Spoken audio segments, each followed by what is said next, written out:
બનાસકાંઠાના વેરા ગામમાં મતદાનનો બહિષ્કાર થયો છે। તાલુકા પંચાયત અને જિલ્લા પંચાયતની ચૂંટણીમાં મતદારોને બે ભાગમાં વહેંચવાનો આરોપ, એક ગામના મતદારોને બે અલગ અલગ બેઠકો વચ્ચે વહેંચવાનો આરોપ છે। વિભાજનને લીધે વિકાસના પ્રશ્નો યોગ્ય રીતે રજૂ ન થઈ શકતા હોવાનો આરોપ લાગ્યો છે। સવારથી એક પણ ગ્રામજને મતદાન નથી કર્યું। મામલતદાર, ટીડીઓ સહિત અધિકારી વેરા ગામ પર પહોંચ્યા છે।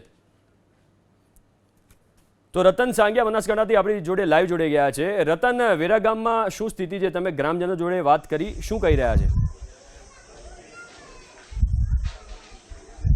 ચોક્કસથી વાત કરીએ તો બનાસકાંઠાના અમીરગઢ તાલુકાના ટ્રાઇબલ ગામનું જે આ વેરા ગામ છે, વેરા ગામમાં સવારે 7 વાગ્યાથી મતદાન શરૂ થયું હતું, પણ આ ગામની અંદર કંઈક અલગ જ જોવા મળ્યું। સવારથી જ આ લોકો, જે સ્થાનિક લોકો છે, તે લોકો અહીંયા જે વેરા ગ્રામ પ્રાથમિક શાળાની અંદર બૂથ મૂકવામાં આવ્યું હતું। બૂથ છે તો 2 બૂથની જગ્યા પર હતા। એની જગ્યા ગ્રામજનોની માગણી એવી હતી કે એક જ બૂથમાં અમને આપવામાં આવે। તેને લઈને લોકો, ગ્રામજનોને જે મતદાન કરવાનો જે બહિષ્કાર કર્યો હતો, તેને લઈને અત્યારે તો જે ફરી જે બનાસકાંઠા કલેક્ટરને ધ્યાને દોરતા તાત્કાલિક જે અમીરગઢની ટીમ છે એ અહીંયા તાત્કાલિક આવીને સમજાવટ બાદ અહીંયા અત્યારે જે વેરા જે બૂથ ઉપર જે અત્યારે મતદાન શરૂ કરાવવામાં આવ્યું છે, તેને લઈને અત્યારે લોકો, જે એમની માગણી હતી, એમને એક જ બૂથ હતું, અત્યારે તો તમામ અહીંયા કામગીરી શરૂ થવામાં આવી છે। જે વેરા જે ગામની જે હતી, જે મતદાર સવારથી એક પણ મતદાર નથી કર્યું, અત્યારે આ લોકો અહીંયા જે ગ્રામજનો છે અત્યારે જે મતદાન કરવા અહીંયા આવી પહોંચ્યા છે।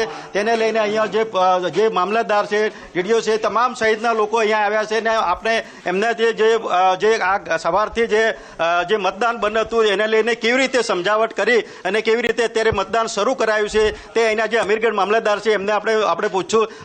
સાહેબ, સવારથી જે મતદાન કરવાની જે નિર્ણય અળગા રહ્યા હતા, અત્યારે શરૂ કરાયો છે, કેવી રીતે કરાયો છે? બિલકુલ, આભાર રતન, વિગતો આપવા માટે।